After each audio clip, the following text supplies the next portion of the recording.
Welcome, pink-nippled harpies, to Geek Salad's Retro Movie Reviews from the Geek Salad Podcast. I'm Andy. And I'm Mike. And tonight we continue our look at the early feature works of the Walt Disney era of the Disney animation and film studios. Tonight we are talking about what I might proclaim as Walt's masterpiece, Fantasia. It is certainly what he wanted to be his masterpiece. Right. And in terms of overall, keep in mind, Walt has a vision, and then the animators are the ones that make that vision happen. So yeah. It's the studio's masterpiece. There is an awful lot of ambition in this going into this project. For a film that was released in 1940, with the ideas behind it, of how it was going to play out, you need a lot of ambition.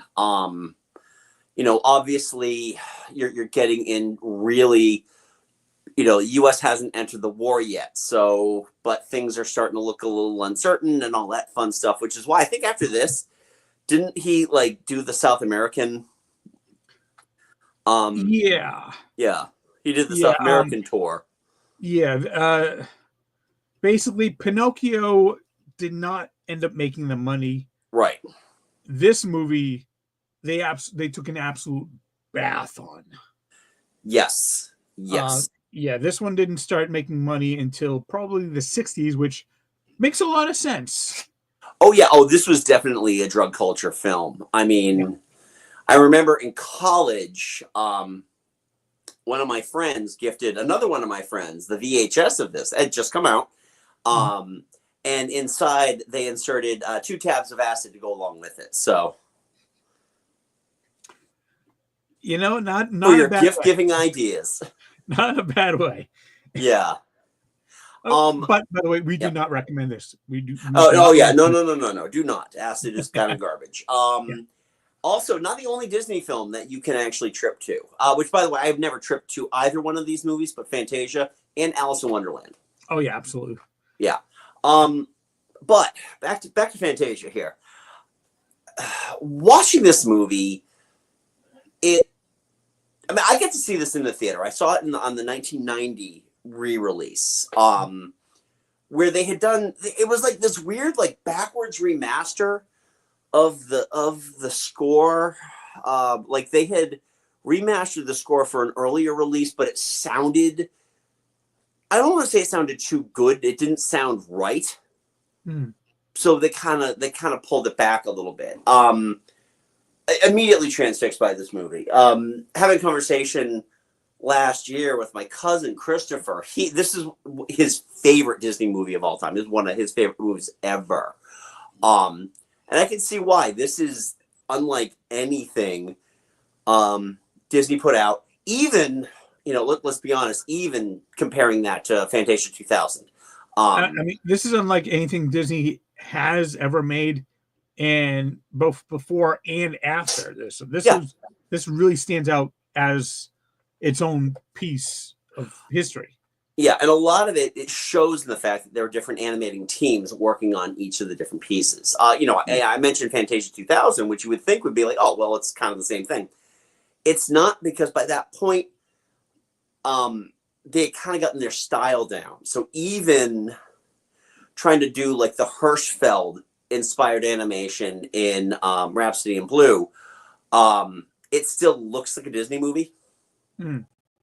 I've never seen Fantasia 2000 personally. Okay, it actually is quite good. It's worth it.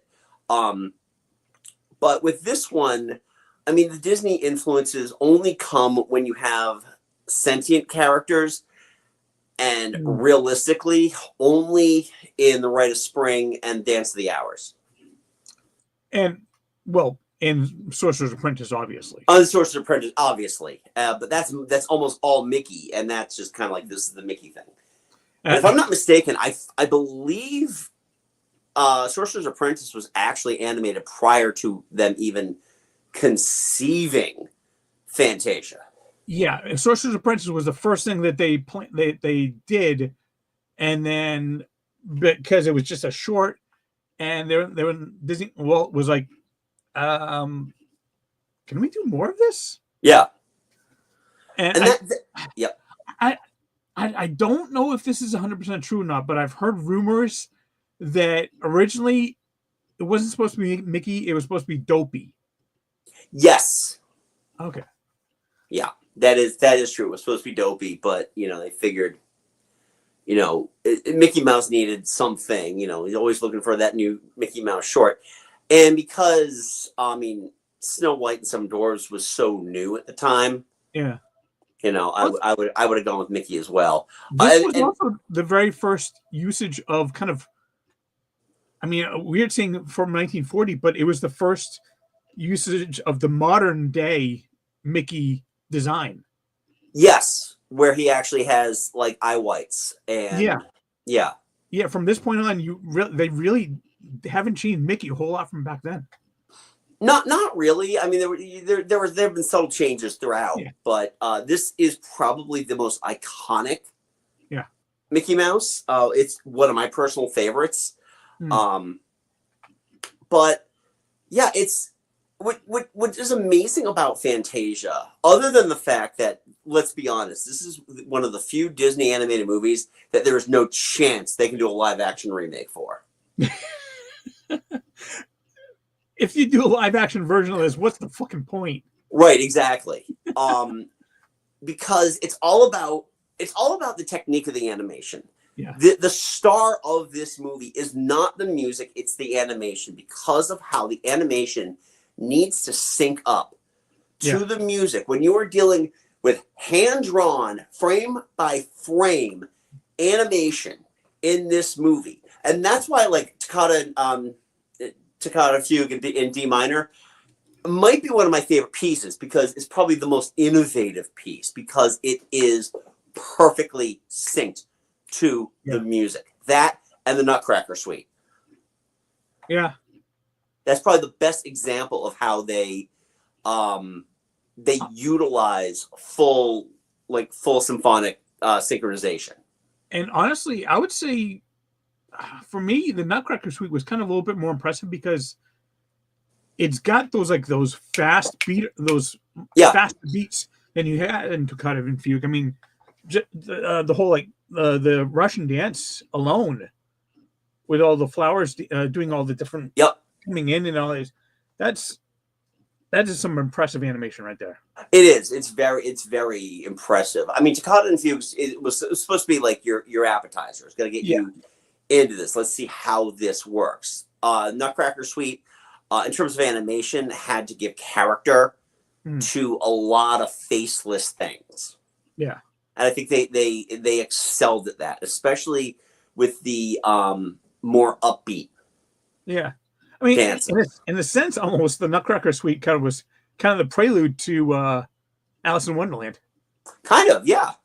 Because a lot of those flowers do show up in Alice. Yeah. I mean, they're both really, really cool pieces. I think they complement each other really, really well. If we're going in full order here, the next one up was The Rite of Spring. Hold on, I've got you have the full list there. Yeah, please correct me if I'm wrong. No, it was Sorcerer's Apprentice, and then The Rite of Spring. Yeah, then The Rite of Spring. Okay, so let's talk a little bit about Sorcerer's Apprentice real quick, just in terms of the overall animation. I feel like the next two. Oh, hold up. Baby mushroom. The thing about the Sorcerer's Apprentice, as much as I love it, but between this and The Rite of Spring, I don't feel so much like it's synchronized music more than it's movie score. Yeah, well, I mean, especially with Sorcerer's Apprentice, because Sorcerer's Apprentice, I would say, out of all of them, tells the most concise story. Well, yeah. And in that case, it's really just kind of, you have the animation and then the music kind of goes along with what you're seeing. Yeah. As opposed to with the other ones where it's kind of the other way around. The music is dictating what you see. Yeah. again, it's fun. I love watching mischievous Mickey. Yeah. And I can't not think of the itchy and scratchy, it's Tasia. Every time I watch that, when he chops up the broom, chop it up so much into just he breathes it in and he just disintegrates. There's a Simpsons reference for every occasion. Then the Rite of Spring. I mean, for as ambitious as it is, it to me feels like maybe the weakest of all the interstitials. I don't think you're wrong. I mean, definitely, if there's going to be one of these segments that is going to give you childhood trauma, it's going to be the Rite of Spring. I mean, seeing the T-Rex just literally murder the Stegosaurus. The Stegosaurus, which, by the way, growing up, Stegosaurus was my favorite dinosaur. And then seeing them all just gradually wither away into skeletons on the desert. Yeah. And this was before they even knew about the asteroid. Right, exactly. They just figured it was just like it was just Dust Bowl. Yeah. And now thanks to the Boston Museum of Science, we know that the T-Rex design is completely wrong. Yeah. And it's like it was the worst murderer ever. It's like it wasn't animal hunting. Right. It wasn't a murderer. Right. It is a predator. Yeah. There's prey. It just felt like it I think it's also the longest. Yeah. All the interstitial, I think the Rite of Spring might be the longest. It tries to tell, I don't want to say too much story, but we really just jump from thing to thing to thing to thing to thing to thing. And there's no conclusive ending. Yeah. I mean it's literally trying to tell like several billions years worth of story, right, in about 15 minutes. So, and then Pangea. That's how I interpreted that earthquake at the end. Yeah. Makes sense. I mean, the animation was fine, but again, I felt like the music was more of an orchestral movie score than it was actual trying to fit in with the experiment of Fantasia. Yeah, I mean, just going over the ones here is like, if there was one that I would say you can go ahead and skip, I would say it's this one. Yeah, it's still fine, and it's they did animate the hell out of it, but it didn't grab me like the others kind of do. Right.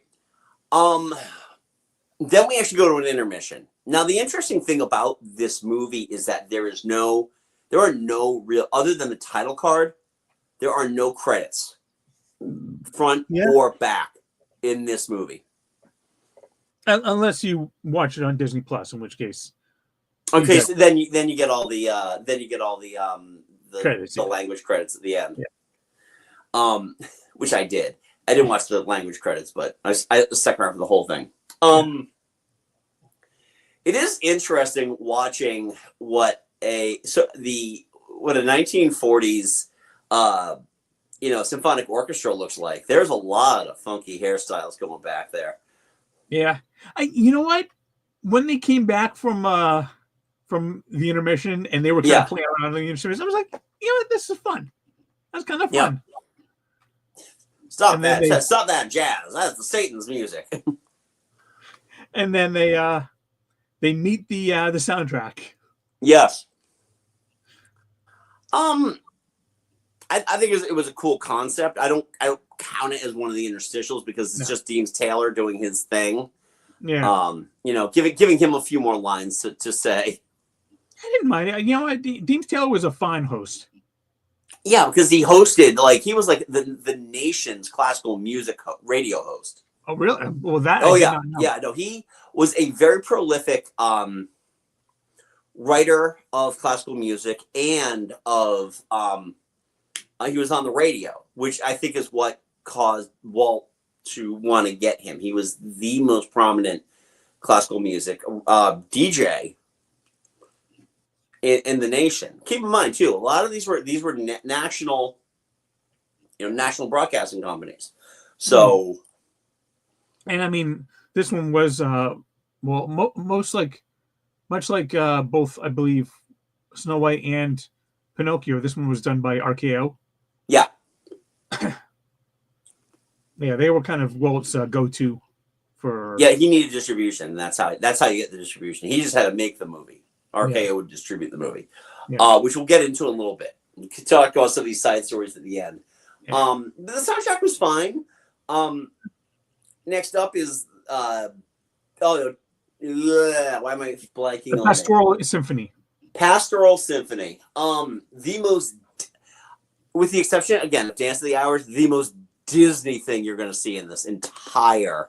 And it even felt like, it felt like old Disney. It didn't feel like 50s or 60s Disney. It felt like old Disney. Yeah. I mean, once again, showing that Zeus is a massive dick. I did love the fact that like all of the centaurs and the centauresses, they got together with other centaurs of the similar skin type. Yep, exactly, as it's supposed to be, right? Yeah, when they had that blue centaur off alone at the end, I'm like, I wonder if there's a blue centauress. Why? Yes, so. There is. It was weird. I mean, there's like so many little things in there. I mean, first of all, we're watching it. Autumn's just like, what is wrong with their design? Like and not so much with the female centaurs. The male centaurs look weird. Yeah. Like there is no, like their bodies have zero definition. Like their upper bodies, their horse bodies are fine. Their upper bodies have zero definition. They're very curved and slopey. And they all kind of look alike outside of designated skin color. You know who they kind of look like? Remind me of? Who? The Prince from Snow White. A little. Very lacking definition, just generic. I felt like they all kind of look like the genie when he came out. He comes right out of the lamp in Aladdin. It's well, if you know what, if you gave the genie the prince's face. Yeah, then maybe that would work. Yeah. But, again, the characterizations of a lot of these characters are very much that early Disney style. Yeah. The baby Pegasi, especially the little black one that couldn't fly. Yeah. The adult Pegasi, though, those I think were actually quite striking. They were very striking, and I thought I appreciated that they had done that. And I appreciated how much the animators really wanted them to be just four-legged birds, lived in nests.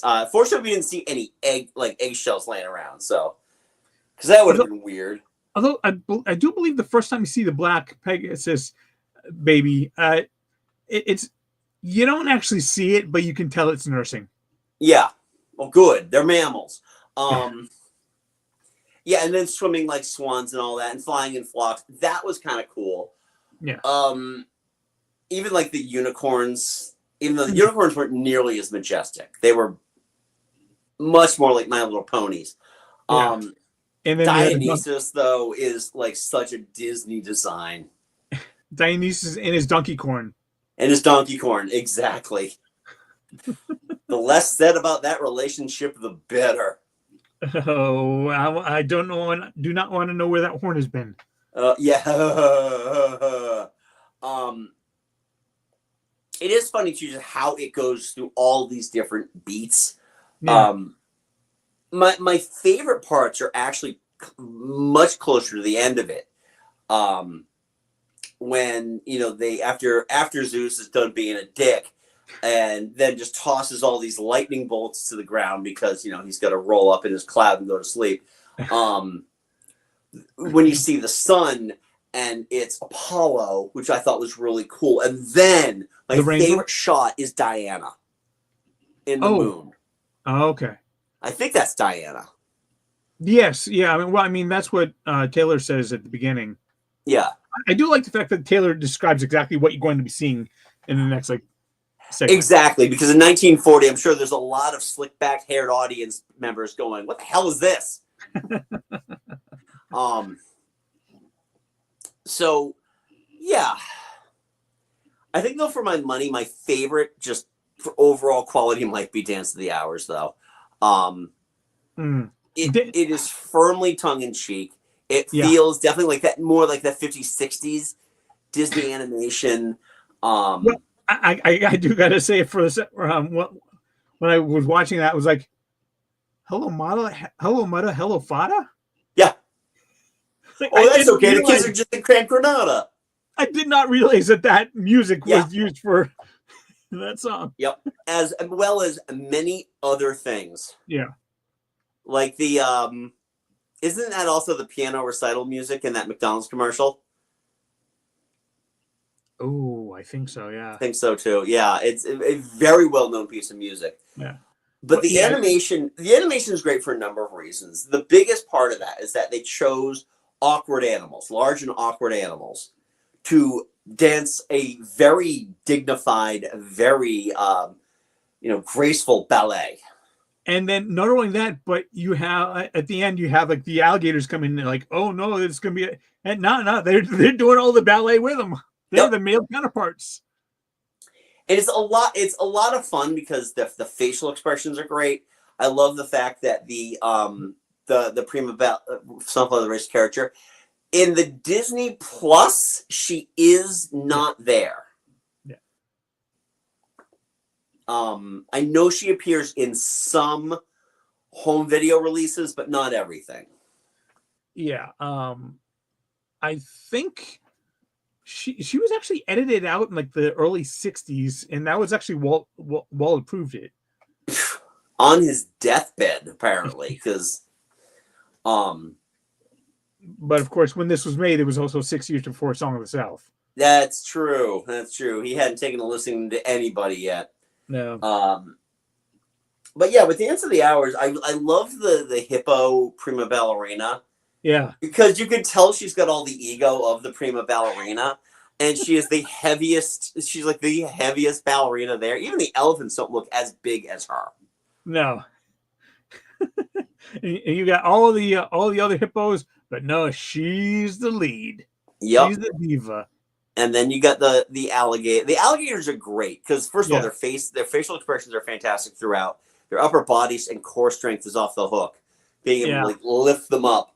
But that's the thing I like though, is that the lifts weren't graceful. The lifts were a smaller creature having to hold up a larger creature. Yeah, and like I love how like you believe the lead alligator is named Ben Alligator. Probably. Yeah, Ben Alligator. I love it how like he first comes in, he finds that lead one. He like it looks all dangerous, and then he's like, oh. Yeah. And it's just funny too because it always brings me back to wanting to watch Roger Rabbit. Oh yeah. Yeah. Because Maroon was able to get half the cast of Fantasia. And you get the hippo that sits down on the bench and yep. Woo! Yeah, it's Roger Rabbit's such a great movie. It is, especially with the saxophone player playing Sorcerer's Apprentice for those brooms to clean up. Yeah, and then finally we close out with my favorite piece. Your personal favorite, Night on Bald Mountain's Ave Maria. Yeah, well, I mean, not so much Ave Maria, but Night on Bald Mountain. Like, yeah, technically, it's all one piece, even though they're done by two different composers. Yeah. It is one piece. But just like the usage of like the kind of almost like when Chernobog's hand goes over the town and it looks almost like water. The whole kind of everything kind of shimmers and moves. The animation is just, I don't even know how they did it in the 40s. To this day, Disney gets complaints about Chernobog scaring their children. It's a giant demon. What do you expect? You're watching a kids movie. I just literally watched, 5 elephants and tutus. Yeah. It was interesting because it's it's a feast for the eyes. Again, I feel like it kind of returns us back to the more syncopated symphonic Yeah. backing. And a lot of it was just interesting, just watching like all these things where you could tell they were using still frames of Chernobog while the other things are going on like in his hands and through the flames and everything. Yeah. The animation, just the quality of the animation throughout, but especially for me in this one, is just they took everything that they've ever learned, going back all the way back to Steamboat Willie, and it's all culminated into this. Yeah, exactly. It's what's interesting too is because you and I both have the Art of Walt Disney book that came out in like the mid 70s. And that was my first image of Fantasia, was Chernobog kind of rising up. And then, that's all I think about when, as a smaller kid, thinking about that movie. And my mom's like, oh, you have to watch Fantasia. I'm going to go take you to see Fantasia. Just come back to the theater. We never went because I was terrified of just that one still frame. Did you write an angry letter to Disney? I did not, actually. No, we're made of stronger stock.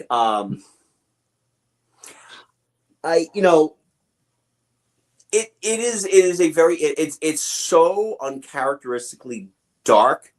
Yeah. By the time we get to this part of the movie, because at that point the darkest part was Rite of Spring. Yeah. Which happened before the intermission. Yeah. Yeah, and then lighthearted Chernobog. Yeah. But I don't think you could have ended this movie any other way. I mean, you absolutely needed to end it with Ave Maria. You needed to still send the audience home with that hope. I mean, in a sense, it does kind of follow standard movie tropes where you have the climax with the big bad, and then they're vanquished, and you've got the peaceful, happy ending. Yep.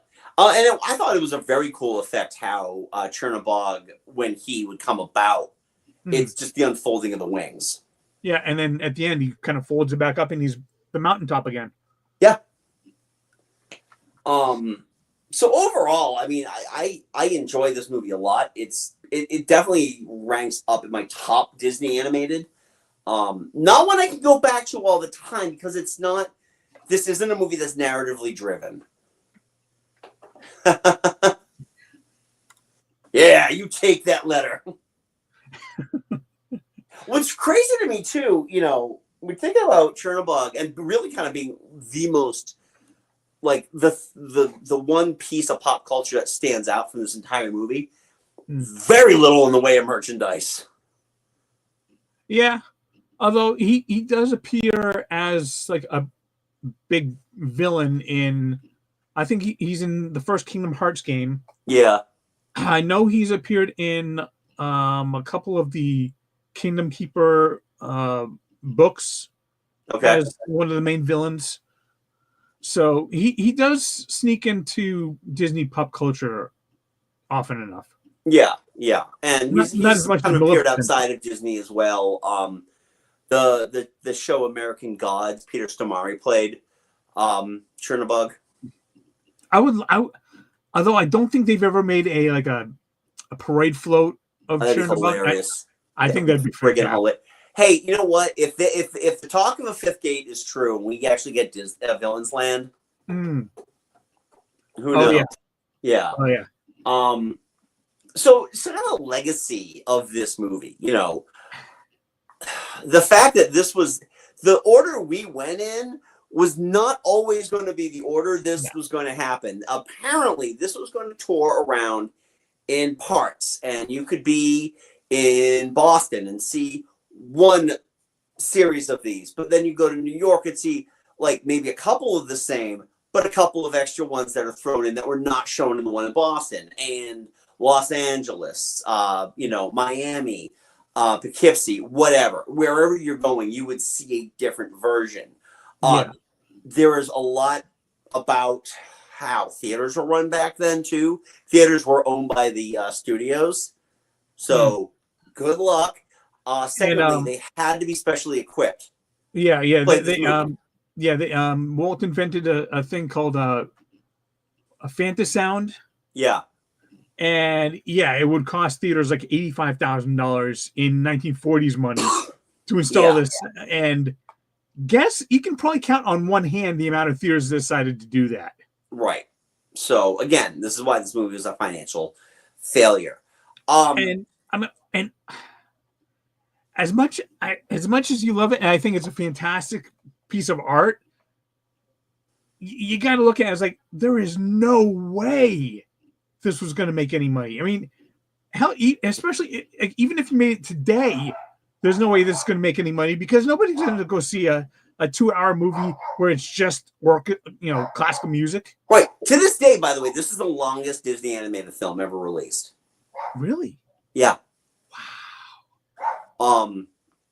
And your point is made 25 years ago, because Fantasia 2000 didn't do anything either. Yeah. And that one was better marketed. Theaters got better. Yeah. The sound got better, and Walt was dead. So it's like they had a lot they could work with there. Now I actually own the Fantasia 2000 box set that has a treasure trove of extras. Honestly, for a Disney release, it might be the best series of extras you're going to find in terms of just the process and watching how the animators all utilize different styles. I don't know. That harp has got some pretty good. That's got a lot of appeal right there. Exactly. I will say I really did enjoy it at the very beginning when they're warming up and they they were doing like the lights flashing on all that. Yeah. None of that music was performed live. That was a sound stage that they just put them up in, and then everything else was done. I didn't even know those were the real Philadelphia Symphony players. I don't know. Yeah, I got nothing. But there's no credit, so you can't tell. Exactly. But there are a couple of shorts that were included on the Fantasia DVD that were supposed to be some of the fillers. The big one I can remember is Claire de Lune. I do remember that they were talking about having Claire de Lune in that. Yeah. Claire de Lune is also one of my absolute favorite pieces of classical music. And the animation couldn't be more boring if you tried. All it is, it's like it's not a swan, it might be a crane, but it's just essentially doing loops around a lake. That's it. I can't watch that for 7 minutes. No. Yeah, I mean, my personal favorite piece of classical music would have been an interesting one for them to use. Pachelbel's Canon. Yeah. In D. Yeah, no, they didn't use Pachelbel's Canon in 2000 either. I think that would be an interesting one to see what they would do with it. But yeah. There's all that. I definitely feel that as a Disney fan, Fantasia is required viewing. Yeah, I have seen this one before, but like I said last time, it's probably been about 30 years. I have not seen it anytime recently, and I mean, it definitely wasn't as boring as I recall it being when I was a kid. But it definitely is made for more discerning grown-up taste. I can say that confidently. But yeah, it was very enjoyable to watch. I can understand why this was Walt's passion project. Yeah. Of this era. Even because I've seen the other two movies that we're going to be talking about over the next couple of weeks. This is my favorite out of all of those. I